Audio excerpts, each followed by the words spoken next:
મહાભારતમાં આપણે અહીંયા પૂછ્યા હતા કે જે પાંડવો હતા આ લોકોના જન્મ થઈ ગયા હતા, સામે જે કૌરવો હતા અહીંયા એ લોકોના જન્મ થઈ ગયા હતા, પણ હજી એ લોકો બાળ સ્વરૂપમાં બતાવ્યા. એટલે બાળ સ્વરૂપનો મતલબ એમ થાય કે કોઈ હજી 1-2 મહિનાનો હોય, કોઈ 1-2 વર્ષનો હોય, કોઈ 2 વર્ષનો, કોઈ 3 વર્ષનો, એવી રીતે 4-5 વર્ષની અંદરના આ બધા ટાબરિયા. એટલી નાની ઉંમર જે આ બધાની બતાવે. પછી ધીમે ધીમે થાય આ બધા હોય ને ઉંમર મોટી થાય, પાંડવોની ઉંમર હોય એવું કહેવાય છે કે એ લોકો વનવાસની અંદર જ મોટા થયા હતા. જે શરૂઆતનો સમય હોય ને આ વનવાસની અંદર જ જાય.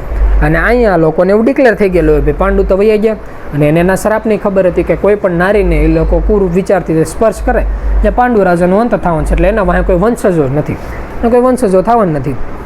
એટલે જે ધૃતરાષ્ટ્ર હોય એને રાજની પદવી દઈ દીધી હોય. અને એની સિવાય દુર્યોધન હોય નાનેથી મોટો થાય, એટલે ઓલા નથી કહેતા કે આપણે ગઈ વખતે સત્સંગમાં વાત કરી હતી એમ કે ભાઈ સુંદરલાલ એ રીતે આવ્યો હતો કે ભાઈ જે શકુની છે એ જ ત્યાં આવ્યો હતો હાળો બનીને, અને આવીને એનું એક જ કામ હતું, જે દુર્યોધન મોટો થાય ને પહેલેથી એક જ એના કાનમાં એ ભંભેર્યા રાખવાનું કે બટા તું જ છો ને, તું જ ભાવિ રાજા છો, તને જ રાજા બનાવવાનું. ત્યારે હકીકત એનો વિચાર એટલો બધો ન હોય કે મોટો થાય ને આપણે 2 પાંડવો અને કૌરવને બધાવશું ને આખા ઓલા નથી કહેતા દેશની પથારી ફેરી નાખશું ને, એનો એટલો બધો પ્લાન ન હોય. કારણ કે એને ખબર જ ન હોય કે અમે પાંડવોનો જન્મ થઈ ગયો છે. એના પ્લાનમાં શું હોય કે વહેલા મોટી ગાદી આના હાથમાં આવવાની છે, જો આપણે આને સાયકલો કરીએ, આપણા હાથમાં રાખીએ તો જ્યારે એ રાજા બને ત્યારે આપણા હાથ નીચે રહે. કે જેવી રીતે અત્યારે કેમ બધા ભીષ્મને માને છે એવી રીતે જેમાં મોટો થાય ને તેથી હું કહીને એમાં કરશે. એટલે જે આખું હસ્તિનાપુરની ગાદી છે ને આપણા કંટ્રોલમાં રહીએ. એટલે શરૂઆતની અંદર આ રીતનો ભાઈનો પ્લાન હોય. એટલે નાનપણથી દુર્યોધન એની પાસે જ રાખે, જમાડવાથી લઈને હેંજે હુરાવાથી લઈને રમવાથી લઈને બધી રીતે ધીમે ધીમે પોતે જ મોટા કરે, ઉછેરીને ધીમે ધીમે મોટા થાય. હવે થાય એવું ધીમે ધીમે સમય આગળની યાત્રા કરે. આગળની યાત્રા કરતાં એવું કહેવાય છે કે કૌરવો અને પાંડવોની ઉંમર ઘણા ખરા વધી થઈ જાય. કે આપણે અત્યારની ભાષામાં કહેવા જઈએ તો સ્કૂલે બહેરા જેવડા થઈ જાય. આદિ ભાષામાં કે શાસ્ત્ર પુરાણની હરખી તેવા કે લખાણ નથી મળતા કે એટલા વર્ષના થયા, પણ પોતાની રીતે ઉંમર મોટી થાય. એમાં પછી થાય એવું વનવાસની અંદર જે પાંડુ રાજા હોય ને એને સવારનો 4 વાગ્યાનો સમય ઉઠીને જ્યારે સ્નાન કરી નીકળતા હોય ને ત્યારે થાય એવું. એની જે પત્ની હોય એમાં જે કુંતી અને માંદ્રી એ નામના બી પત્ની બતાવે, એમાં માંદ્રી એની નજરમાં આવે ને એની અંદર જે કામુક વિચારો આ ઉત્પન્ન થાય અને પોતા તરફથી ઈચ્છા જગાડે સ્પર્શ કરવા લઈને. ખાલી શરીરનો એક હાથ અડાડે ને તો આજે આપણે આગળના સત્સંગમાં વાત કરી હતી રીતે કિંદમ ઋષિનો જે શ્રાપ હોય શ્રાપ લાગી જાય અને ન્યાય જે પાંડુ રાજા એનું દેહાંત થઈ જાય. પાંડુ રાજાનું દેહાંત થઈ જાય એટલે જેની પત્ની હોય માંદ્રી એ જોર જોરથી રાઈડ નાખીને બેન હોય કુંતી એને બોલાવે કે દીદી અહીંયા આવો, આ રીતે આપણા પતિનું દેહાંત થઈ ગયું છે. એટલે કુંતી કે તો હવે તો શું કરવું? એટલે કે કાંઈ નહીં, આપણે ઘણી જગ્યાએ શાસ્ત્ર પુરાણોની અંદર એવું લખાણ છે કે જે હસબન્ડ હોય ને એનું દેહાંત થઈ જાય ને તો ઘણી ખરી નારી સતી થઈ જતી. એટલે સતીનો મતલબ એ રીતનો થાય કે જ્યારે પાંડુ રાજાની જે અગ્નિ હોય એને દાહ કરે ને ત્યારે પોતે હોતે શરીર લઈને અને એની અંદર એનો અંત થઈ જતો. એવી રીતે જે માદરી હોય એવી ઈચ્છા વ્યક્ત કરે કે ભાઈ મારે છે ને સતી થઈ જવું છે, મારે લીધે મારા જે હસબન્ડ છે એનો અંત થયો છે તો મારે સતી થઈ જવું છે, અને જે આપણા 5 સંતાનો છે એને તમે સાચવજો. અહીંયાથી એવું કહેવાય કે પાંડુ રાજાને રોજ માંદરી જે રાણી બતાવે અહીંયા સતી થઈ જાય અને 5 સંતાનો હોય એનો જે આખો બોજો હોય એ કુંતી માતા ઉપર આવે. પછી જે કુંતી હોય એ નક્કી કરે કે તો હવે આ રીતે જંગલમાં રહેવું બરોબર નહીં, તો હવે જે આપણે ઓલા નથી કહેતા ભાઈ હારે જવું બરોબર છે, એટલે પોતે નક્કી કરે તો પછી હસ્તિનાપુરની ગાદી બાજુ પોતે પ્રણય ત્યાંથી હાલવાનું ચાલુ થાય, પ્રયાણ કરીએ. હાલવાનું ચાલુ કરીને ધીમે ધીમે હસ્તિનાપુર પૂગે. હસ્તિનાપુર પૂગે ને અને ત્યાં જે ભીષ્મ પિતામહ એને બધી વાત કરજે કે ભાઈ આ રીતનું અમે જંગલમાં ગયા હતા, આ રીતનું પાંડુ રાજાએ વાત કરીને મેં મારી સંકલ્પ શક્તિથી અલગ અલગ દેવતાઓને બોલાવ્યા અને એના વરદાન સ્વરૂપ અહીંયા રે 5 સંતાવા પાંડુ જ પુત્ર છે એની હું સાક્ષી આપું છું, અને તમારે હવે જે રીતની ઈચ્છા હોય એ રીતનું. એટલે એ સમયની અંદર જે વિદુર બતાવે, ભીષ્મ બતાવે, પછી એ સમયની અંદર મોટા મોટા કૃપાચાર્ય અને એ લોકો વ્યક્તિ બતાવે. એ લોકોનો મત એવો હોય કે ભાઈ નહીં વાત એની બરોબર છે, સંકલ્પ શક્તિથી લોકો જાણી લે ભાઈ વાત જે છે એ સાચી છે, નક્કી કરે કે ભાઈ હસ્તિનાપુરમાં રહેવાનું ચાલુ કરો. પણ થાય એવું ધીમે ધીમે સમય મોટો થાય એટલે ખટકવાની વાત એ ચાલુ થાય કે જે દુર્યોધનની ઉંમર હોય ને એની ઉંમર અને ભીમની ઉંમર સરખી હોય, પણ ભીમ કરતાં યુધિષ્ઠિર મોટા હોય, અને જે રાજ્ય હોય એ આખું રાજ્ય પાંડુ રાજે પોતાની શક્તિથી વિસ્તાર કરેલો હોય, અને જે ધૃતરાષ્ટ્ર હોય ને તો ખાલી ટકાવી રાખ્યું હોય. એટલે એ રીતનું જે જીવન હોય એ જીવવાનું ચાલુ કરે. પછી થાય એવું કે જેમ જેમ સમય જાય એવું રાજ્યમાં એવી વાત ફેલાવવાની ચાલુ થાય કે જેમ સમય જાય એવી રીતે યુવરાજ પદ કોને દેવું. એટલે ઘણા વ્યક્તિ એમ કહે કે ભાઈ તો પછી ધૃતરાષ્ટ્ર છે એ અત્યારે રાજા છે તો એનો જે મોટો દીકરો છે દુર્યોધન એને જ યુવરાજ પદ મળે. ઘણા વ્યક્તિને એવું કહેવાનું કે ભાઈ પાંડુ રાજ્યનું આખું રાજ્ય હતું તો પછી યુધિષ્ઠિરને મળવું જોઈએ. આવી રીતે તકરાર હાલ્યા કરતી પણ એનું કોઈ સોલ્યુશન ન દેખાય. ધીમે ધીમે જે બચ્ચા પાલટી એ લોકો મોટા થાય અને થાય એવું પહેલેથી ભીમ અને દુર્યોધનને બાંધવાનું હાલ્યા રાખે, કારણ કે એક જ સરખી ઉંમર એક જ ઘરમાં રહેવાનું અને બેને ખાવા વ્યવસ્થિત જોઈ એટલે એમાં નહીં નામાંની વસ્તુ માથાકોટને બાંધવાનું હાલ્યા રાખે. એમાં એક વખત એવો સમય આવે કે સમયની હેરવેર આ લોકો કાવતરું કરે. જે આપણે શકુની હોય એવો પ્લાન બતાવે કે ધીમે ધીમે પાંડવો છે તો 5 જ નાનેથી મોટા થાય છે તો એક એક ડફાડફી નીકળતા જાય, તો જેટલા મોટા થાય વહેલા મોટા આપણે એને હાંસવા માટે એટલે જે દુર્યોધન હોય એના કાન ભંભેરીને એવો પ્લાન બતાવે કે ભાઈ આપણે ફરવા જઈએ. એટલે આજુબાજુનું જે ગામ હોય ને ત્યાં એક પ્રકારનું રહેવાનું ને એ રીતનું વ્યવસ્થિત બતાવે. એવું કહેવાય છે કે આપણે યમુનાની નદી બતાવે, ગંગાની એના કિનારે જ આ લોકો એક રાજમહેલ જેવું બનાવે અને ત્યાં બધા છોકરાઓ રમવાને રહેવા જાય, કે આપણે નથી કહેતા એક પ્રકારનું ફરવા જાય, પ્રવાસ ટાઈપનું ત્યાં રહેવા જાય. અને ત્યાં આખો પ્લાન એ રીતનો કર્યો કે જે લાડવા હોય ને એ ગિફ્ટમાં મોકલે ભીમ માટે, અને એ લાડવાની અંદર ઝેર હોય, ઝેર નાખેલું હોય. પછી ઝેર નાખીને અને જે ભીમ હોય એની પાસે લઈને જાય. ભીમને કાંઈ ખબર ન હોય અને જે ઝેર હોય, ઝેરવાળા લાડવાની એ લોકો એ ખાઈ જાય. ઘણી જગ્યાએ ખીર ને એવું વર્ણન છે, પણ જે રીતનું વર્ણન હોય એ રીતે જે આ ઝેરવાળી વસ્તુ એ ખાઈ જાય ન્યાન જે ભીમ હોય બેભાન થઈ જાય. બેભાન થઈ જાય એટલે જે આપણે દુશાસન ને દુર્યોધનની જે ભાઈઓ બતાવે, ભાઈઓ ભેગા થઈને અને એને પોટલીની અંદર બાંધીને અને બાજુ જે નદી હોય નદીને ફેંકી જાય કે હારું હાલો 5માંથી એક ગયો, એવું નક્કી કરીને પ્લાન કરતા હોય. પણ ત્યાં થાય એવું, જે યુધિષ્ઠિર હોય એને ખ્યાલ આવે કે ભાઈ હાઈજનો સમય હોય બધે જમવા બે, તો ભીમ ન આવે એટલે અર્જુન હોય ને એને પૂછે કે ભાઈ ક્યાં ગયો? એ કે ખબર નહીં, ખાવા બાજુ જતા હતા રસોડા બાજુ, પછી કે દેખાણા નથી. આ કે પણ એવું થોડું હોય, હાઈજે ખાવાનો સમય હોય ને ત્યાં ગમે ત્યાં રમતા રમતા અહીંયા પૂગી જાય. કે તો કામ કરો ગોતો જાઓ. એટલે જે બે સારા ભાઈઓ ગોતવા નીકળે પણ કે મળે નહીં. ધીમે ધીમે એને જે માતા હોય એને વાત કરે કે ભાઈ આવું થયું છે. પછી જે કુંતી હોય એ ભીષ્મને એને વાત કરે કે ભાઈ આવું થયું છે. એટલે જે સૈનિકોની નોખી જગ્યાએ બધે ગોતવા મોકલે, પણ ક્યાંય એનો કોઈ અતોપતો કોઈ વસ્તુ ન મળે. એમાં 1 દિવસ જાય, 2 દિવસ જાય, ધીમે ધીમે આ લોકો નક્કી કરે કે જે ભીમસેન છે એનું દેહાંત થઈ ગયું છે. પણ હકીકત એવું થયું હોય, જે ભીમ હોય ને નદીની અંદર તરતા હું તળિયાને કિનારે વયા ગયા હોય અને ત્યાં આખો એક નાગલોક હોય. જે નાગને એ લોકો હોય ને ત્યાં રહેતા હોય. એટલે થયું એવું કે નાગલોકના જે સૈનિકો હોય ને એ બાળકને જોઈને એમ થાય કે ભાઈ બહારના કોઈ જગ્યાનો કોઈ વ્યક્તિ એવો છે અને શરીર જોતા અઠોકઠો લાગે છે. એટલે એવું નક્કી કરે કે ભાઈ આનું આપણે એને નંદ કરી નાખીએ. ત્યાં એવું બતાવે છે કે ભીમના આપણે જે કુંતી રાજા બતાવે ને એના અમુક સંબંધી બતાવે કે જે નાગલોકના વંશજો બતાવે. એટલે એને વર્તી જાય કે આ તો કુંતીને આપણે પાંડુ રાજા કહે ને એના સંતાનોમાંથી એક છે. એટલે એમ કે આ તો આપણા દીકરાઓમાં સંબંધીઓમાંથી થાય. એટલે કે તો કામ કરો એને રાજા પાસે લઈ જાઓ. રાજા પાસે લઈ જાય ને એને ઓલા નથી કે તો ઓળખાણ કાઢે, આપણી ભાષામાં કહીએ તો ઓળખાણ કાઢે. એટલે છેલ્લે નક્કી કરે કે તું ક્યાંથી એવો કઈ રીતનું પોતા પાસે વિષ હોય, જે નાગમણી હોય ને એમાંથી વિષનું થોડુંક પાન કરે ને એટલે નથી કહેતા ઝેરને ભાંગી નાખે. એવી રીતે ભીમસેન હોય એ જાગી જાય, જાગીને આજુબાજુ જોઈને કે હું ક્યાં છું, શું છે. એટલે ઓલા લોકો કે બટા તું આ જગ્યાએ છું, તું ટેન્શન લેમાં. એ કે મને ભૂખ લાગી છે, મને કંઈક ખાવા આપો. એટલે એવું કહેવાય છે કે સમયની અંદર એ લોકો પાસે એક રસકુંડ હોય. એવું કહેવાય છે કે ખાલી કોઈ વ્યક્તિ એક એનું ટીપું પી જાય ને તો તેને એના કેટલા દિવસો સુધીની ભૂખ ભાંગી જાય.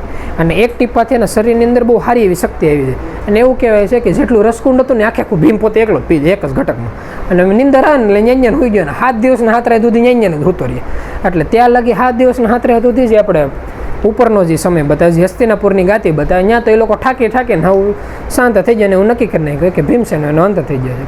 અને આ ભાઈ જ્યારે ઉઠે ત્યારથી એવું કહેવાય છે કે પછીથી એના હાથમાં જે 10,000 હાથીઓનું જે બળ બતાવે છે ને, જે ઓલો રસકુંડ પીધો તો ત્યાંથી આવે. એટલે એલું બળ આવે, બળથી પછી ભેગો જાય ને જે રાજપાટ હોય ત્યાં જઈને પછી ખબર પડે કે ભાઈ ભીમસેન તો જાગેલા છે અને હવે આમાં કોઈ પ્રોબ્લેમ જેવું નથી. એટલે જે દુર્યોધન અને દુશાસનનો જે પ્લાન હોય, જે શકુનીનો જે મેન પ્લાન હોય, પ્લાન ફ્લોપ થઈ જાય. ધીમે ધીમે જેમ સવાઈ જાય. એવી રીતે એવું કહેવાય છે કે જે કૌરવો અને પાંડવો એ બેની જે વિદ્યા હોય, જે બેની તાકાત હોય, એક સ્ટેપ વધતી જતી હોય. મને જે પહેલો સ્ટેપ હોય ને એ આ બતાવે કે જે ભીમ હોય ને એને શક્તિ મળે. પછી સમય આગળ જાય. સમય આગળ જતા એક એવો સમય આવે. હવે આની પહેલાં એક આપણે ઇતિહાસમાં થોડુંક પાછળ જવું પડે, કારણ કે આમાં અમુક નવા કેરેક્ટરો લોન્ચ થાય. ઓલા નથી કહેતા અમુક વ્યક્તિઓ આવે. તો જે વ્યક્તિઓ હોય ને એમાં એવું કહેવાય છે કે આપણે ઇતિહાસની અંદર એક મહર્ષિ ગૌતમ થઈ ગયા. આ ગૌતમના એક દીકરા બતાવે, જે દીકરાનું નામ સરદ્વાન જેવું નામ બતાવે. આ એક વખત તપસ્યા કરતા હોય. એ તપસ્યાની અંદર એવું બતાવે કે એને આજીવન બ્રહ્મચારી લેવાનું પાલન કર્યું. પોતાનું જે તપબળ હોય એ તપબળ એટલું વધતું જતું હોય કે આપણે હર વખતની સ્ટોરી એમ નથી કહેતા ભાઈ સ્વર્ગલોકની અંદર એક ઇન્દ્ર નામનો વ્યક્તિ હતો. ઇન્દ્રને એમ થયું ભાઈ આ જગ્યાએ વ્યક્તિ તપસ્યા કરે છે ને એકાદ અપ્સરાને મોકલે, ભાઈ ત્યાં જઈને જે તપ હોય ને એને ભંગ કરે ને. એટલે એ સમયની અંદર આપણે એવું કહેવાય છે કે જાનપદી નામની એક અપ્સરા બતાવે, એને મોકલે કે ભાઈ જે મૃત્યુલોક ઉપર જે સરદ્વાર નામના ઋષિ છે ને ત્યાં જઈને એનું તપ ભંગ કરે. એટલે જાનપદી નામની જે અપ્સરા હોય મૃત્યુલોકમાં આવે અને પોતાની જેટલી હોય ને એટલી શક્તિ લગાડજે. પણ આ લોકોને કે ટસથી મસ ને આનો કોઈ પ્રકારનો કાંઈ પણ ફરક ન પડે. પણ થાય એવું એક સમય એવું બતાવે કે જે સવારથી ત્યાં સુધી મહેનત કરી રાખતા હોય ને બપોરનો સમય હોય અને ગરમીને લીધે તેજ એને તપારો એટલો લાગેલો હોય કે એના શરીરમાંથી ખાલી પરસેવાનું ટીપવું પડે અને ટીપુ એવું કહેવાય છે કે એનો યોગ એટલો પાવરફુલ હોય, એનું યોગિષ્ટ એવું શરીર બતાવે કે ટીપુ આપણે એક પ્રકારનો એવો ખડ બતાવે, ખડની માથે પડે, ટીપાના 2 ભાગ થઈ જાય. પછી વ્યક્તિને એમ થાય કે એટલું બધું શરીર ગરમ થઈ ગયું, બરોબર નહીં, આપણે બાજુમાં નદી કિનારે નાવા વયા જાય. એટલે પોતે ત્યાંથી ઊભા થઈને નાવા વયા જાય. નાવા જાય જે ટીપાના 2 ભાગ થાય ને એમાંથી 2 બાળકની ઉત્પત્તિ થાય, જેમાંથી પછી બાળકને ધીમે ધીમે અહીંયા એવું કહેવાય છે કે બાળકની અહીંયા ઉત્પત્તિ થાય, જે બાળક ત્યાં રોતા હોય. એટલે જે આપણે ઇતિહાસની અંદર જે પાંડવોને એની પહેલાંનો જે સમય બતાવે ને કે જ્યારે ભીષ્મનો એનો ટાઈમ હોય, એ ટાઈમ આજુબાજુ એ લોકો રથ લઈને ત્યાંથી નીકળ્યા હોય, ત્યાંથી એને 2 બાળક મળ્યા હોય. અને એવું કહેવાય છે કે પરમાત્માની કૃપાથી આ વ્યક્તિઓ મળ્યા, એટલે ત્યાંથી એનું નામ કૃપા અને કૃપી રાખે, કે જે આગળ જતાં કૃપામાંથી કૃપાચાર્ય બને. કે આપણે નથી કહેતા કે રામાવતારની અંદર જે વશિષ્ઠ મહારાજ બતાવે એ એક આપણા કુળ ગુરુ બતાવે, કે જે આપણે એ સમયની અંદર જે મેઇન રામની એની પ્રણાલી ચાલતી હોય એમાં. એવી રીતે જે આપણે કુરુક્ષેત્રમાં જે કૌરવ બતાવે ને કુળગુરુ તરીકેનો આ એક વ્યક્તિ પાત્ર ભજવે, જે કૃપાચાર્ય બતાવી, અને જેની બેન બતાવે, જે કૃપી બતાવે, જેનું આગળ જતાં આપણે એવું કહેવાય છે કે જે દ્રોણાચાર્ય થાય. એ દ્રોણાચાર્યના પત્ની સ્વરૂપમાં એનું લગ્ન એ રીતનું થાય. દ્રોણાચાર્યનો હોતે જે જન્મ છે એવો ચામત્કારિક રીતનો જ બનેલો છે, કે આપણે ઇતિહાસની અંદર એવું કહેવાય કે જે ભરદ્વાજ ઋષિ બતાવે. આ ભરદ્વાજ ઋષિ હોતે ને એક વખત આપણે જે નદી હોય ને નદીની અંદર સ્નાન કરતા હોય, અને જ્યારે નદીમાંથી બહાર નીકળે ત્યારે બહાર નીકળે ને એવું કહેવાય છે પોતાનું શરીર લૂછતા હોય. તો એમાંથી પાણીનું જ્યારે ટીપું પડે ને તો એને એવું દેખાય કે આ ટીપાની અંદર બહુ તેજ છે. અને એવું કહેવાય છે કે ભાઈ આપણે એક દ્રોણ નામનું એક એવું પાત્ર બતાવે, ઇતિહાસની સમયે કોઈ પાત્ર આવતું છે એની અંદર એ ટીપું નાખે, જેની હાચવીને નાખે, અને એમાંથી બાળકની ઉત્પત્તિ થાય. ત્યાંથી આપણે કહેવાય છે ને દ્રોણાચાર્ય, એ દ્રોણાચાર્યની ઉત્પત્તિ ત્યાંથી બતાવે. એટલે તમે કૃષ્ણ અવતાર જોવા જાઓ ને મહાભારત જોવા જાઓ ને તેમાં મોટા ભાગના જીવાત્માઓ આવા જ બતાવે, નોખી નોખી રીતે પ્રગટ થઈ ગયેલા, કે કોઈ પણ દેવતાઓથી થયેલા હોય, કે એમને સીધા શક્તિથી બનેલા હોય. એટલે એને લીધે આપણે બીજા કોઈ પણ વ્યક્તિ કરતા એવું કહેવાય છે કે મહાભારત અને યુદ્ધની અંદર જે સામે જે વ્યક્તિનો અંત થયો ને જો એ લોકો એક થઈ જાય તો આખા મૃત્યુલોકની અંદર રાજ કરી ગયા. મત આનું કારણ એ કારણ કે મોટા ભાગના વ્યક્તિ એક પ્રકારના પ્રગટ થઈ ગયેલા ન હોય, એ પ્રકાર જેવા જ આત્મા બધા પાસે જન્મ જતા અમુક ટકા શક્તિ. અને જે દ્રોણાચાર્ય હોય એનો હોતાની રીતનો જન્મ બતાવે. પછી જે દ્રોણાચાર્યની કથા છે એ આખી રીતની હાલે કે સમયની હારે એ એના જે પિતા હોય ઋષિ ભરદ્વાજ એની ભેગા જ રહે, એમાંથી મોટા થાય, મોટા થતાં થાય એવું આજુબાજુનું જે રાજ્ય હોય ને એમાં જે આપણે નથી કહેવાતું કે ભાઈ દ્રૌપદી જે રાજ્યની એવી હોય કે એ રાજ્યમાંથી જે દ્રૌપદીના જે પિતા બતાવે, જે રાજા ધ્રુપદ બતાવે, એ ધ્રુપદ ત્યારે બાળ સ્વરૂપમાં હોય. દ્રોણાચાર્યને જે રાજા ધ્રુપદ બતાવે ને આ સમયની અંદર એવું કહેવાય કે 2 મિત્ર હોય.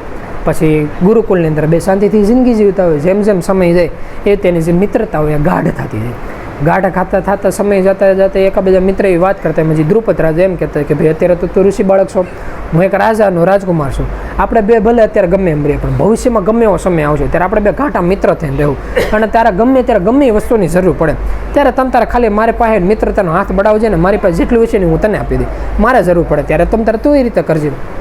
2 નક્કી કર્યું હોય. પછી થાય એવું સમયની એ 2 વ્યક્તિ નોખા થઈ જાય, વિભાજન થઈ જાય.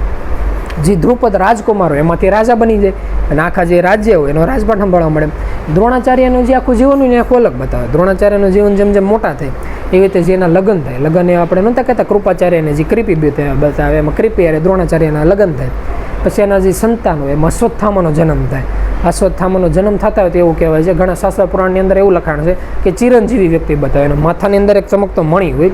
પણ સમજેલા આત્માઓને એવો મતલબ છે કે હકીકત કોઈ ચિરંજીવી વ્યક્તિ એમ નથી કે આપણે કેમ ઘણા ખરા વ્યક્તિનું નામ લેવે છે કે ભાઈ હનુમાન ચિરંજીવી હતા, આવી રીતે અશ્વત્થામા બતાવે, પછી જે વિભીક્ષણ બતાવે, એવા ઘણા ખરા વ્યક્તિઓને જે પરશુરામ બતાવે, એવા 7-8 ચિરંજીવીનું નામ લે છે. એ હકીકત ચિરંજીવી એ લોકો એવું કહે છે કે ભાઈ આ વ્યક્તિ અમર છે, એનું શરીર એમનેમ છે. પણ જો કોઈ સમજેલા વ્યક્તિ વાત કરતા હોય તો એવું કહેવાય છે કે શરીર અમર નથી, એની જે ગાથા છે ને અમુક ટકા અમર છે, અને બીજા એના જે કર્મના જે સંસ્કારો છે, આ ઘણા ખરા શરીરો જાય ને તો તેના સંસ્કારો ઘણા ખરા સુધી એ ટાઈપના જ રહે છે. એટલે એ રીતની વાત કરે. એટલે જે અશ્વત્થામા હોય એનો જન્મ બતાવે. પછી જે એનું ઘરબાર હોય ને એવું કહેવાય છે કે લૌકિક દ્રષ્ટિએ બહુ કાંઈ વધારે વખાણે લાયક ન હોય, ખાધા પૂરતું થઈ જતું હોય, શાંતિથી જીવન જીવાતું હોય. એમાં ધીમે ધીમે થાય એવું કે જે પોતા પાસે જે ગાયને જે જગ્યા હોય એમાં મોડું વરહ થાય. મોડું વરહ જેવો સમય બતાવે એટલે એને યાદ આવે મિત્રની વાત કે ભાઈ આપણા મિત્રએ આપણને કીધું હતું કે ભાઈ જ્યારે જરૂર પડશે ત્યારે તું આવજે. એટલે પોતા તરફથી પોતે તીર ધનુષની અંદર એવો કહેવાય છે કે એટલે પ્રબળ બતાવે કે એની જે આખી જે વિદ્યા લીધેલી હોય એવું કહેવાય છે. પરશુરામ પાસે દ્રોણાચાર્ય આખી વિદ્યા લીધેલી હોય, અને આખા મહાભારતની અંદર જો કોઈ પરશુરામ પાસેથી વિદ્યા ગ્રહણ કરવાવાળા 3 જ વ્યક્તિ બતાવે. એક તો દ્રોણાચાર્ય બતાવે, બીજું ભીષ્મ પિતામહ પોતે બતાવે, અને આપણે આગળ જતા જોઈએ કર્ણ. અને 3 પાંડવો અને કૌરવોના યુદ્ધમાં કૌરવોની ટીમમાં જોઈએ, 3 મહાયોદ્ધા. એમાંથી જે દ્રોણાચાર્ય બતાવે એવું કહેવાય છે કે દ્રોણાચાર્યને અંત કરી ગયા એવા કોઈ વ્યક્તિઓ નહોતા એ સમયની અંદર, એટલું એનું બળ અને પરાક્રમ બતાવે ધનુષની અંદર, એટલે પાવરફુલ બતાવે. પણ પોતે પોતા તરફથી પોતાની શક્તિનો સહેજે ક્યારે દુરુપયોગ નહીં, નકર પોતા પર એટલી શક્તિ હોય કે ખભાની અંદર ભાથો અને હાથની અંદર ધનુષ લઈને નીકળે, ધારે ને એટલા રાજ્ય જીતી ગયા હોય, એટલું એની અંદર સામથર્ય હોય. પણ પોતે ક્યારે પોતાની શક્તિનો દુરુપયોગ જ ન કરે, ખાલી એટલું જ નક્કી કરે કે પરમાત્માએ આપણને આપ્યું, શાંતિથી ધ્યાનસ્થની અંદર સ્થિર થવાનું, ખાધા પીધા મળવાનું, અને થોડું ઘણું ઓછું લાગે તો આપણે કોઈ મિત્ર હોય એનો મદદ લઈ લેવાનું, સમય નહીં આપણે પાછું દઈ દેવું. એટલે એવું નક્કી કરીને ખારી આશા એ જે દ્રુપદ રાજા હોય ને એની પાસે જાય, ત્યાં જઈને પોતે વાત કરે કે ભાઈ દ્રુપદ મિત્ર, તને યાદ છે આપણે બાળપણની અંદર ભેગા હતા, તારે અત્યારે એવું થયું, ઓલા જે ભાઈ હોય રાજા બની ગયા હોય, અને પોતે નથી કહેતા કે વ્યક્તિને એવું કહેવાય છે કે કામ વાસના કરતાં જે લોક વાસના છે ને આ બહુ ખરાબ છે અને ભયંકર છે. એ તો ભાઈ રાજા હોય, મનની મસ્તક હોય, એની ઉપર મદનું અભિમાન લાગી ગયું હોય કે ભાઈ હું રાજા, મને બરોબર લાગે, નીચા વ્યક્તિ આપણે વાતો ન કરીએ. એવી રીતે આવીને વ્યક્તિ વાત કરે એટલે પોતે કહે કે ભાઈ નાનપણની વાત હતી, ત્યારે નાના છોકરા આવે ત્યારે તેમ કહીએ ભાઈ મારી દુનિયા તારી ને તારી દુનિયા મારી, પણ મોટા થાય તે ખબર પડે. એટલે દેશી બાબલા ન કહેતા કેટલા વીહે હો થાય એમ ખબર પડે, કેટલી મહેનતથી મારું રાજ્ય મેં ટકાવીને રાખ્યું છે. એટલે કે આમાંથી તને કાંઈ ન મળે, હા તું બ્રાહ્મણ છો, ભિક્ષાની સ્વરૂપમાં અમે તું કહેતો તમે તારે મારું અડધું રાજ્ય દઈ દો, પણ ભિક્ષામાં દોસ્તી તરીકે મારી પાસે હાથ લંબાવવાની વાત નહીં કરતા. અને જે સમયની અંદર દ્રોણાચાર્ય અને મગજમાં એટલી બધી ઝટકી લાગી જાય, અને એવું કહેવાય છે પોતે મનથી એવી નક્કી કરે કે આ વ્યક્તિ પાસે જે રાજ્ય છે ને હું મારા બ્રાહ્મણ તરીકે લે. બ્રાહ્મણ તરીકેનો મતલબ એમ થાય કે મારું હથિયાર ઉપાડ્યા વગર મારા જે શિષ્યો છે આની પાસેથી રાજ્ય લે, અને તે દી હું એની સામે મિત્રતાનો હાથ બતાવી, અને પછીથી જે ક્રોધાસમાં લઈને એને જે ભૂતકાળ હોય એને મનમાં રાખીને એને પોતાનું જિંદગી જીવતા હોય. આવી રીતે દ્રોણાચાર્ય એની જિંદગી જીવતા હોય, સામે પાંડવ કૌરવ એ મોટા થતા હોય, એમાં થતાં જે બધા ભાઈઓ હોય ને ભેગા રમતા હોય ને બાંધતા હોય, એમ કરતાં કરતાં એક વખત એવું થાય કે એ લોકો રમતા હોય હસ્તિનાપુરનું જે નજીકની જગ્યા હોય ને ત્યાં રમતા એનાથી થાય એવું એક દડા જેવું હોય ને, એ દડા રમતા કૂવામાં પડી જાય. કૂવામાં પડે ને એમાંથી બારું કાઢવાનું થાય. બારો કાઢવા માટે બધા એ લોકો મહેનત તો કરે કે ભાઈ આમાંથી હાલ પડે બારું કાઢવું છે, પણ એક વ્યક્તિ બીતા હોય કૂવાની અંદર ઠેકડો મારે એમાં બારું કાઢવા, ત્યાં ઘડીક થાય ને એટલે ત્યાં ત્યાંથી એક વ્યક્તિ આવે, અને વ્યક્તિ આવીને એમ કે તમે બધા છોકરાઓ કોણ છો, શું કરો છો? એટલે ઓલા એમ કે જે ઓલા કૌરવ અને દુર્યોધન એ લોકો એમ કે ભાઈ જે હસ્તિનાપુરની ગાદી છે એના જે ધૃતરાષ્ટ્ર છે ને એના અમે સંતાનો છે, જે યુધિષ્ઠિરને એ લોકો એમ કે ભાઈ અમે પાંડુ રાજાના દીકરાઓ છે. લાગે તો તમે રાજકુમારો કહો, તો રાજકુમારો થઈને એટલા ચિંતિત શું કામ છો, તમારો પ્રોબ્લેમ શું છે? એ કે અમારો જે ગેંદ છે ને આ રીતે કુમાં વયો ગયો છે. એ કે નૈનામાંનો દડો જો તમે પાણીમાંથી નથી કાઢી શકતા તો એટલા મોટા હસ્તિનાપુરની સુરક્ષા કઈ રીતે કરી શકવાના? એ કે તમને ખબર છે કઈ રીતે કાઢે? એ કે આની માટે કાઢવા માટે અમારે પાસે દોરી કેવું કંઈ નથી. એ કે એમાં દોરીની જરૂર ન પડે. અને પોતે કેવું કરે ને હાથમાંથી એક વીંટી કાઢી, કે આ દડો તો બહુ મોટો છે, આ વીંટી હોય ને નાની એમથી વીંટી હોતી ને આપણે લઈ ગઈએ અને પોતાની વીંટી હોય ને ઘા કરીએ, એમ કે જો હું વીંટી લઈને બતાવું. પછી બાજુમાંથી ખડ હોય ને એવું કહેવાય છે કે ખડની ડાળખી ભાંગે અને છૂટી મારે ને વીંટીની અંદર સીધી પોરવાઈ જાય. પછી બીજી જે ખડની તળખ હોય નહીં મારે, એટલે પહેલી તીર અને બીજા તીરની પાછળ લાગી જાય. પછી ત્રીજી મારે, ચોથી મારે, એમ કરી નાખી દોરી બનાવી નાખે. દોરી બનાવીને એને ખેંચી લે, અને પછી એમ કહેજો આ રીતે તમે દડો હોતે ને કાઢી શકો. જે દી તમને ઈચ્છા થાય ને શીખવી છે વિદ્યા, ત્યારે તમે વાત કરજો.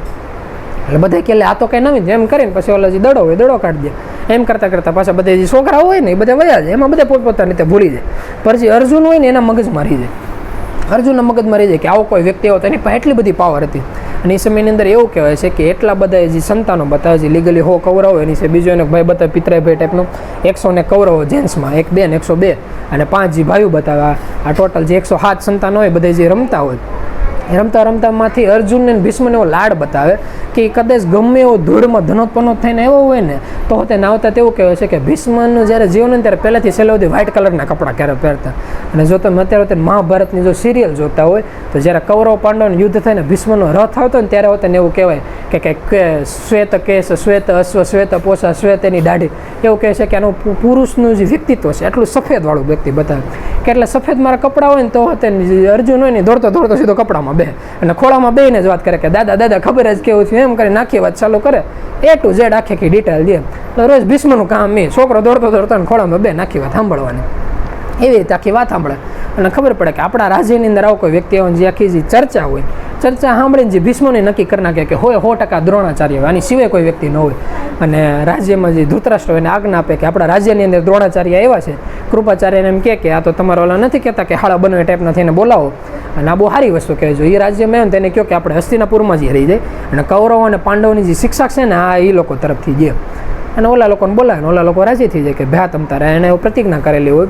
અને એ વાત આપણે પરશુરામ પાસેથી એ લોકો પાસેથી હોતાને શીખેલું. પરશુરામ એવું નક્કી કરેલું હોય કે આપણે ક્યારેય જે આપણા ક્ષત્રિયો છે ને એને અસ્ત્ર શસ્ત્રોનું જ્ઞાન દેવાનું જ નહીં, કારણ કે એના ઇતિહાસમાં ક્ષત્રિયો અરે ઓલા નથી કહેતા કે ભાઈ છત્રીનો આંકડો આપણે એને સેટિંગ ન આવે. એટલે એને પાસેથી જે આપણે દ્રોણાચાર્ય હોય ને એને આખી જે સાધના ગ્રહણ કરેલી હોય. એટલે દ્રોણાચાર્ય ઊંધું નક્કી કરેલું હોય કે આપણે જે ક્ષત્રિયો જે રાજા બનવાના હોય ને રાજકુમારો, આને જ આપણે માર્ગદર્શન દેવાનું, આની સિવાય ખોટા કોઈ નહીં દેવાનું. એટલે ઓલા પ્રકારનો છે. એટલે ઊંચી કોલેજો ન હોય એના નીતિ નિયમો રાખેલા. એટલી ટકાવારી હોય ને તો જ અમે એડમિશન દઈએ. અત્યારે મોટી મોટી સ્કૂલો ન હોય, પહેલાં અમે પરીક્ષા લઈએ, એમાં તમે પાસ તો જ એડમિશન લઈએ. એટલે એવી રીતે ભાઈ પોતે જે વ્યક્તિ હોય એ નક્કી કરે. એટલે જે દ્રોણાચાર્ય એ નક્કી કરે ભાઈ કૌરવો અને પાંડવોનું જે એક્ઝામ દેવાની છે, જે શીખવાડવાનું છે એ ચાલુ કરે. ધીમે ધીમે કૌરવ અને પાંડવ એની ભેગા દે. દ્રોણાચાર્ય બધા વ્યક્તિઓ આમ અલગ અલગ હથિયારો એવું કહેવાય છે કે પહેલા દિવસ આખી હથિયારોની લાઈન કરી દે કે જેટલા કોઈ પણ વ્યક્તિ અસ્ત્રો અને શસ્ત્રોનું નામ ન સાંભળવું હોય ને એટલાનો આખો સભા ભરાઈ દીધી હોય. અને એમાંથી એક વ્યક્તિને કે જે વ્યક્તિને જે વસ્તુ ગમે ને એ વસ્તુ લઈ જતો. એવું કહેવાય છે કે સૌથી પહેલાં યુધિષ્ઠિર હોય ને ભાલો પકડે, જેની પછી જે દુર્યોધન અને ભીમ કહેવાય ને ગદા પકડે, જે અર્જુન હોય ને એ ધનુષ પકડે, પછી આપણે જે સહદેવ અને નકુળ કહેવાય ને એ લોકો તલવારને એનો ઉપયોગ કરે. એની સિવાય જેટલા કૌરવ હોય અલગ અલગ પોતાના જે હથિયાર હોય જેને જે વસ્તુ બરોબર લાગે એ પકડે. અને પહેલેથી એ લોકો પોતાની જે ટ્રેનિંગ હોય ટ્રેનિંગ ચાલુ કરે. ધીમે ધીમે જે બધા ભાઈઓ હોય મોટા થાય. મોટા થતાં એવું થાય કે એક એવો સમય આવે ને અને આજુબાજુના જે આખો એરિયો હોય એ લોકો એવું રાખ્યો કે હસ્તિનાપુરની જે જગ્યા હોય એનાથી થોડોક બાજુ જંગલનો એરિયો ત્યાં રાખ્યો એટલે ખોટા કોઈ વ્યક્તિ હેરાનગતિ ન કરે, ખોટા એના જે શીખવામાં ડિસ્ટર્બ ન થાય. એટલે ત્યાં જે દ્રોણાચાર્ય પોતાની રીતે શીખવાડતા હોય એમાં બાજુમાં આદિવાસીનો એક છોકરો આવીને દ્રોણાચાર્યને કહે કે તમે આ શીખવાડો છો, મારે હોતને શીખવું હોય તો. એટલે દ્રોણાચાર્ય સમયની અંદર એવું કહી દે કે ભાઈ નહીં, આ વસ્તુ અમે શીખવાડવામાં નથી આવતી, અમે ખાલી જે રાજકુળના વ્યક્તિ હોય ને એને જ શીખવાડીએ. તો ઓ લોકો ક્યાં વાંધો નહીં, ત્યાંથી છોકરો તો વયો જાય. પછીની સમયની અંદર એવું બતાવે કે ધીમે ધીમે આ લોકો જે અલગ અલગ માર્ગદર્શન દેતા એમ કેવી પરીક્ષા લે. પરીક્ષા એ રીતની એક ડાળખી હોય, ડાળખીની માથે એ લોકો એક લાકડાનું પક્ષી મૂકે. લાકડાનું પક્ષી મૂકીને અને એક તીર હોય ને એક ધનુષ આપીને અને એક ભાઈને બોલાવે વારા ફરતી. બોલાવીને એમ કે તીરને ધનુષ પકડો ને નિશાનો સાધો, તીર છોડવાનું નહીં, ખાલી નિશાનો લેવાનો અને પછી મારે વાત કરવાની. એટલે જે યુધિષ્ઠિર હોય, જે દુર્યોધન હોય અને જે દુશાસન હોય, અર્જુન હોય, ભીમ હોય, બધે વારા ફરતી ટ્રાય કરે. આવીને પહેલો વ્યક્તિ આવીને ઊભો રહે અને કે જે દ્રોણાચાર્ય એ પૂછે કે તને શું દેખાય છે? એટલે કે મને તમે દેખાવ છો, મને વૃક્ષ દેખાય છે, પક્ષી દેખાય છે, એની આંખ દેખાય છે. આ કે રહેવા દે, તીર છોડમાં તારું કામ નહીં, તીર મૂકી જાય બીજા નહીં. એને પૂછે તને શું દેખાય છે? કે મને સૂર્ય દેખાય છે, આકાશ દેખાય છે, પક્ષી દેખાય છે. આ કે ભાઈ તું મૂકી દે, તારું કામ નહીં. એમ કરતાં અર્જુનની વારી આવે. અર્જુનની વારી આવે ને એમ કે તને શું દેખાય છે? એ કે મને ખાલી પક્ષીની આંખ દેખાય છે. એ કે આની સિવાય તને પક્ષી, ડાળી, ડાકડા, હું વનસ્પતિ આ કાંઈ નથી દેખાતું? એ કે મને કાંઈ નથી દેખાતું, મને ખાલી પક્ષીની આંખ જ દેખાય છે.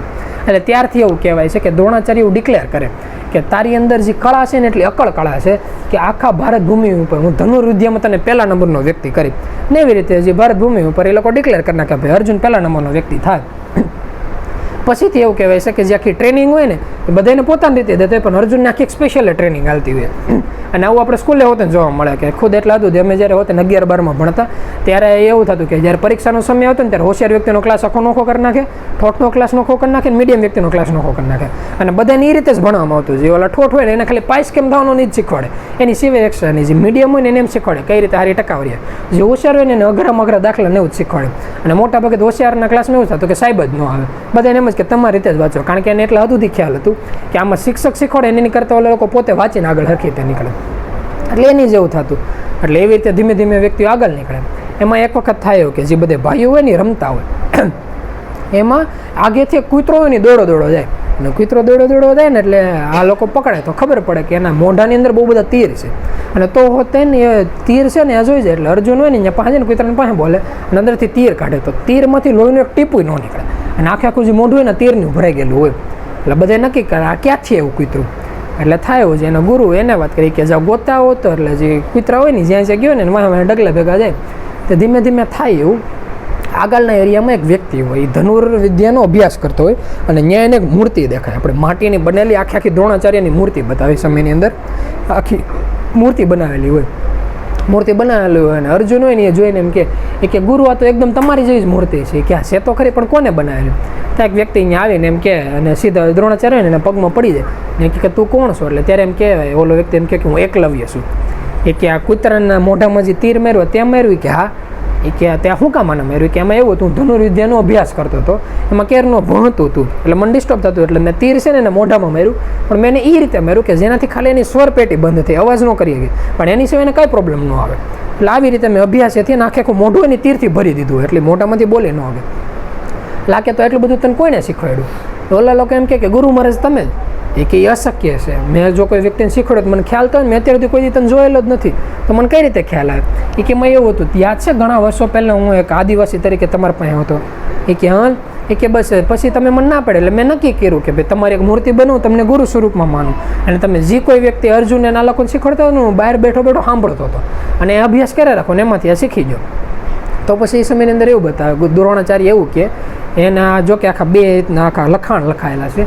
એક આખું લખાણ એ રીતનું લખાયેલું છે, એમાં એવું કહેવાય છે ઘણા વ્યક્તિને એવું કહે છે કે ભાઈ જે એકલવ્ય બતાવે ને એ કોઈ અલગ જ વ્યક્તિ હતો, કે આજુબાજુના રાજ્યના કોઈ સેનાપતિનો જે રાક્ષસ કહેવાય એનો કોઈ છોકરો હતો ને એવું લાંબુ લાંબુ આખું કહેવાય છે, પણ આ કે શાસ્ત્ર પુરાણોમાં કે એનું પ્રૂફ નથી પૂરાતું. લીગલી શાસ્ત્ર પુરાણોમાં એક જ પ્રૂફ આવે છે કે ભાઈ ખાલી એક આદિવાસીનો છોકરો હતો કે જે હકીકત એક દિલથી વ્યક્તિ મહેનત હતો. અને દ્રોણાચાર્ય સમયની અંદર એવું કહી દીધું હોય કે ભાઈ આપણે અર્જુનને હોત મહાન ધર્મ બનાવશું, અને હવે એની પછી બીજો વ્યક્તિને એવું લાગે કે આની સ્પર્ધામાં ઊભો રહે. એટલે દ્રોણાચાર્ય સમયની અંદર એવું કહેવાય કે બોલ તારે કઈ વસ્તુ જોતી છે? એટલે ઓલો વ્યક્તિ એમ કહે કે મેં તમારી પાસેથી શિક્ષા ગ્રહણ કરે. દ્રોણાચાર્ય એમ કે તો તારે ગુરુ દક્ષિણા દેવી પડે. ઓલા લોકો કે ગુરુ દક્ષિણામાં શું જોતું? તેમ કે જે આપણે હાથ હોય ને એમાં જે ડાબા હાથ કે જમણા હાથનો જે અંગૂઠો હોય કે અંગૂઠો કાપી નાખે, એટલે ઓલા લોકો ન્યાયને જ પોતાનો અંગૂઠો કાપીને સામેવાળા વ્યક્તિને દઈ દે. અંગૂઠો એ કામમાં આવતો હોય કે જ્યારે આપણે ધનુષને પણસ હોય ને પણસ ખેંચવાની હોય તો ત્યાં અંગૂઠાથી તીર પકડવાનું હોય, એટલે જો અંગૂઠો જ કપાઈ જાય તો જે પોતાની જે વ્યક્તિની જે આખી કળા હોય કળા નાશ પામી જાય.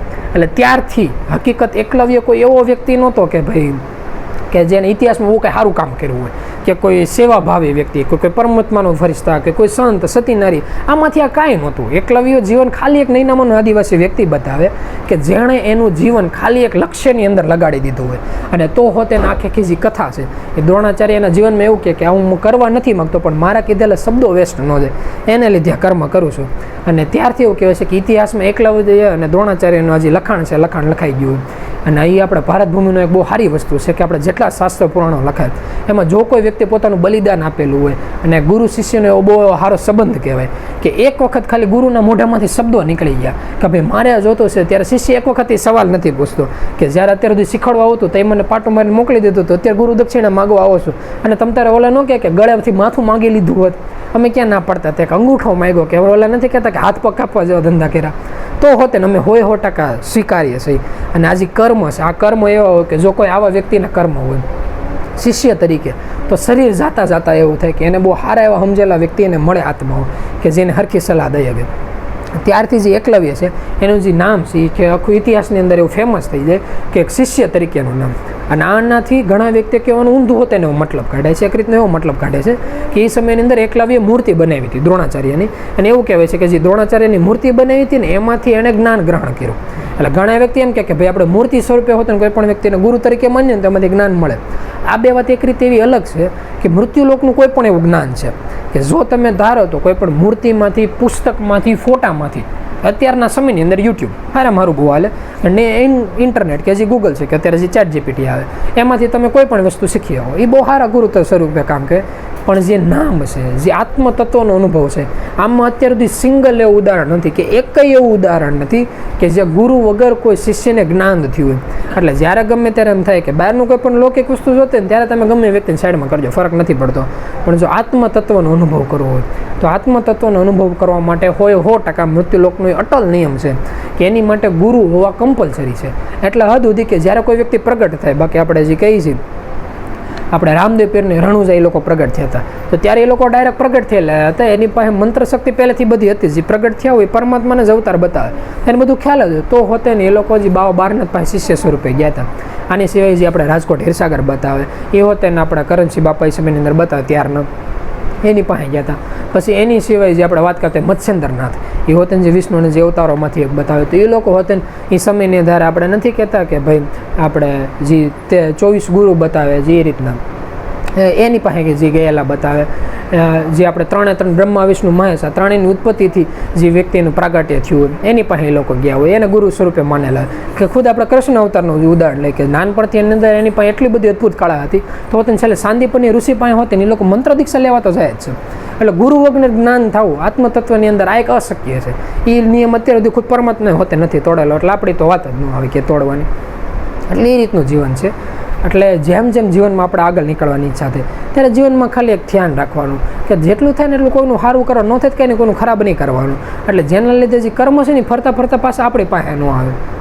પછી જે આપણે આગળની યાત્રા છે, આગળની કથા છે, એ આપણે આવનારા સત્સંગની અંદર વાત કરીશું. અને જ્યારે એમ થાય કંઈ કરી છૂટવું છે ત્યારે પ્રભુ કેમ ગુરુના કયામાં રહે ને જ્યારે થાય ત્યારે નામનું સ્મરણ કરજો. બોલો સદગુરુદેવની જય.